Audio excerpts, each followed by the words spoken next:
तो नमस्कार। आज का टॉपिक हमारा होने वाला है महत्वपूर्ण आर्टिकल जो हर एग्जाम्स में पूछे जाते हैं। तो आर्टिकल 1 की बात करते हैं हम। तो आर्टिकल 1 कहता है कि संघ का नाम और राज्य क्षेत्र।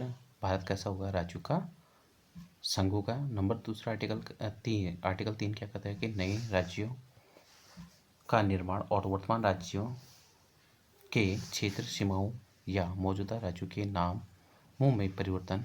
तो ये कौन से आर्टिकल के तहत होता जाकर आता है कि किस आर्टिकल के तहत क्या नए राज्यों का नाम या किसी भी राज्य का निर्माण या किसी भी क्षेत्र का परिवर्तन करना हो तो किस आर्टिकल के तहत होते हैं? आर्टिकल 3 के तहत होता है। तो आर्टिकल 13 क्या कहता है? मौलिक अधिकारों को असंगत या उनका अल्पीकरण कहता है। और इसी में एक आता है आर्टिकल 5 से लेकर 11। ये भी आता है कि ये नागरिकता। तो जो 5 से लेकर 11 तक है ये नागरिकता की बात करता है। ठीक, तो आर्टिकल इसमें नेक्स्ट है अनुच्छेद 14 कानून के समक्ष समानता। कानून के समक्ष क्या होगी? समानता होगी। आर्टिकल 16 सरकारी नौकरियों में सभी अवसरों की समानता होगी। आर्टिकल 17 क्या कहता है कि अस्पृश्यता का आर्टिकल 17 है अस्पृश्यता का उन्मूलन। आर्टिकल 19 क्या कहता है कि अभिव्यक्ति की स्वतंत्रता के बारे में कुछ अधिकारों का संरक्षण। आर्टिकल 21 प्राण और दैहिक स्वतंत्रता का संरक्षण। आर्टिकल 21 प्राथमिक शिक्षा का अधिकार। ये अब हमारा फंडामेंटल राइट्स में भी जोड़ दिया गया है। आर्टिकल 25 कहते हैं अंतरात्मा की स्वतंत्रता और मनचाह काम और धर्म के प्रचार प्रसार की स्वतंत्रता। आर्टिकल 30 कहता है अल्पसंख्यकों को शैक्षिक संस्थानों को स्थापित करने और उनका प्रशासन करने का अधिकार है। आर्टिकल 31 है कुछ निर्देशक सिद्धांतों को प्रभावित करने वाली विधियों की व्याख्या है। आर्टिकल 32 है मौलिक अधिकारों को लागू करने के लिए रिट सहित अन्य उपचार। तो इसी को क्या कहता है? B.R. अम्बेडकर ने कहा था भारतीय संविधान की आत्मा भी इसी आर्टिकल 32 को कहा गया था।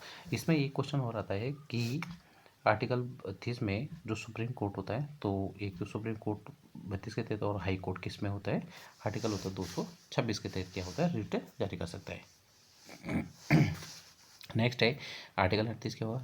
राज्य लोगों के कल्याण को बढ़ावा देने के लिए एक सामाजिक व्यवस्था है। तो राज्य कैसा होगा? एक सामाजिक व्यवस्था होगा लोगों के कल्याण के लिए, क्योंकि ये हमारा नीति निर्देशक तत्व के बात कहता है। और नीति निर्देशक तत्व जो है आर्टिकल 36 से लेकर 51 तक है और यह भाग 4 में है। नेक्स्ट है आर्टिकल 40 में है ग्राम पंचायतों का संगठन। आर्टिकल 40 कहते हैं ग्राम पंचायतों का संगठन होना चाहिए।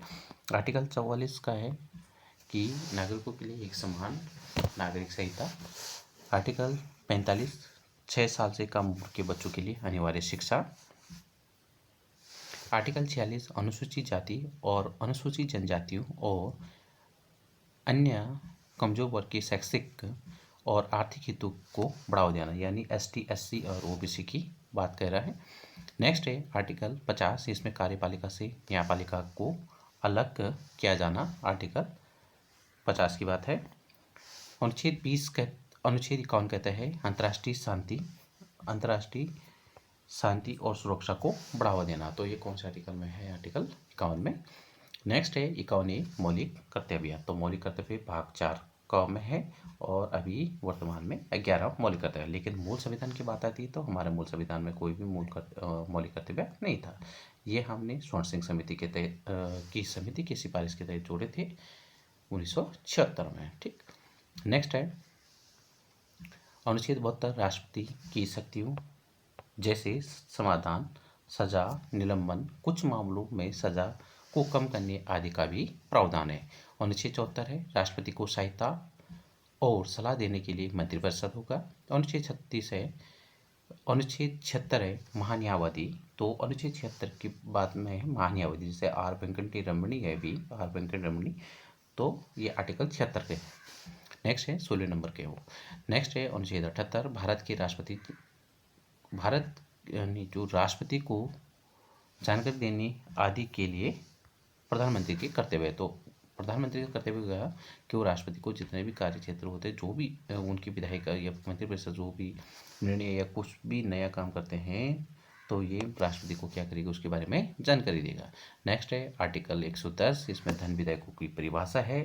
नेक्स्ट है 112, जिसमें हमारा बजट हम कहते हैं, लेकिन हमारे संविधान में बजट शब्द का उपयोग न करते हुए इसमें हमारा वार्षिक वित्तीय विवरण का शब्द का उपयोग किया गया है। नेक्स्ट है आर्टिकल 123, इसमें क्या होगा, संसद के मध्यावकाश के दौरान राष्ट्रपति की अध्यादेश की शक्ति जारी करने की है। तो अगर आता है राष्ट्रपति किस आर्टिकल के तहत अध्यादेश जारी कर सकते हैं, तो आर्टिकल 1, 2, 3 के तहत। नेक्स्ट है 143 में है सुप्रीम कोर्ट को से परामर्श करने की राष्ट्रपति की शक्ति होगी, लेकिन कोई जरूरी बाध्य नहीं होता कि राष्ट्रपति यह मानिए, ठीक, वो उसके ऊपर डिपेंड होता है, लेकिन वो परामर्श कर सकते हैं आर्टिकल 143 के तहत। नेक्स्ट है 148, भारत के नियंत्रक और महालेखा परीक्षक। आर्टिकल 149 है भारत के नियंत्रक और महालेखा परीक्षक की शक्तियाँ। 155 है राज्यपाल की नियुक्ति, राज्यपाल की नियुक्ति। नेक्स्ट है 161, इसमें क्या होगा कि समाधान को कम करने, टालने और निलंबित करने की शक्ति किसके पास है, ये राज्यपाल के पास है, लेकिन अगर हमने अभी राष्ट्रपति के बारे में पढ़ा था तो प्रेसिडेंट के पास होता है आर्टिकल 72। नेक्स्ट हम देखते हैं आर्टिकल 163, राज्यपाल की सहायता और सलाह के लिए मंत्रिपरिषद होनी चाहिए, ये कौन सा आर्टिकल में कहा है, तो 163। 165 है राज्य की महाधिवक्ता। 167 है राज्यपाल को जानकारी देने के लिए मुख्यमंत्री के कर्तव्य, तो ये अब स्टेट की बात हो रही है। 168 में है राज्यों में विधानमंडल की व्यवस्था। 169 है राज्यों में विधान परिषदों की रचना या उन्मूलन। 170 है राज्यों में विधानसभाओं की संरचना। 171 है राज्यों में विधान परिषदों की संरचना, और 172 है राज्य विधानमंडल की अवधि। 173 है राज्य विधानमंडल की सदस्यता के लिए योग्यता, और 174 है राज्य विधायिका सत्र और सत्रावसान और राज्य विधेयक का विघटन। नेक्स्ट है 178, विधानसभा के स्पीकर और डिप्टी स्पीकर का उल्लेख। 194, महाधिवक्ता की शक्तियाँ, विशेष अधिकार और प्रतिरोधक क्षमता। आर्टिकल 200, राज्यपाल द्वारा बिलों को स्वीकृत करने की, जो भी स्टेट में वो बनता है, क्या बोलते हैं, कानून बनेगा, कुछ भी अगर पेश करते हैं तो उसमें हस्ताक्षर करने की बात कर रहा है। आर्टिकल 202, राज्य विधानमंडल का वार्षिक वित्तीय विवरण, जैसे हमने अभी पढ़ा था 112 में, तो उसी तरह 202 में जो विधानमंडल के तहत है और वो संसद में। 210 है राज्य विधानमंडल का इस्तेमाल की जाने वाली भाषा कौन सी होगी, तो उसके तहत है। आर्टिकल 212, न्यायालयों को राज्य विधानमंडल की कार्यवाही के बारे में पूछताछ करने का अधिकार नहीं है। आर्टिकल 213 में राज्य विधानमंडल में अवकाश में राज्यपाल द्वारा अध्यादेश प्रख्यात करने की शक्ति, तो राज्यपाल को अध्यादेश जारी करने का अधिकार है 213, और अभी हमने राष्ट्रपति के बारे में बात किया था तो वो था 123। नेक्स्ट है आर्टिकल 214, राज्यों के लिए उच्च न्यायालयों की व्यवस्था होगी। आर्टिकल 217, उच्च न्यायालयों के न्यायाधीशों की नियुक्ति की शर्तें होगी। 226, उच्च न्यायालय को अभी बात किया था हमने, 226 के तहत वो क्या कर सकता है, रिट जारी कर सकता है। आर्टिकल 239A में दिल्ली के संबंध में विशेष उपबंध की बात कहा गया है। आर्टिकल 243B, पंचायतों का गठन, ये बहुत मोस्ट इम्पोर्टेंट है। 243C, पंचायतों की संरचना। 243G, पंचायतों की जिम्मेदारी और शक्तियाँ और अधिकार। अनुच्छेद 243K में पंचायतों के चुनाव, और अनुच्छेद 243I में होगा तो इसमें उनकी क्या होगी, आय से संबंधित बात होगी। नेक्स्ट है अनुच्छेद 262, अंतर्राज्यीय नदियों या नदी घाटियों के बारे में पानी से संबंधित विवाद का अधिनिर्णय। 263, अंतर्राज्यीय परिषद के संबंध में प्रबंध होगा। 265, कानून के प्राधिकार के बिना करों का अधिरोपण ना किया जाना। नेक्स्ट है अनुच्छेद 275, कुछ राज्यों के संघ से अनुदान। 280 में है वित्त आयोग की स्थापना। 300 में वाद और कार्यवाही। आर्टिकल 300 ये विधि के प्राधिकरण के बिना व्यक्तियों को संपत्ति से वंचित ना किया जाना। ये कौन सी बात है? आर्टिकल 300 में। पहले ये हमारा फंडामेंटल राइट्स था, लेकिन अब इसे वहाँ से हटाकर ये क्या बना दिया है? विधिक अधिकार बना दिया और इसे 300 ए में रखा गया। नेक्स्ट है अनुच्छेद 311, संघ या किसी राज्य के अधीन सिविल संस्थाओं में कार्यरत व्यक्तियों के रैंक में कमी और बर्खास्तगी का बात कहा गया है।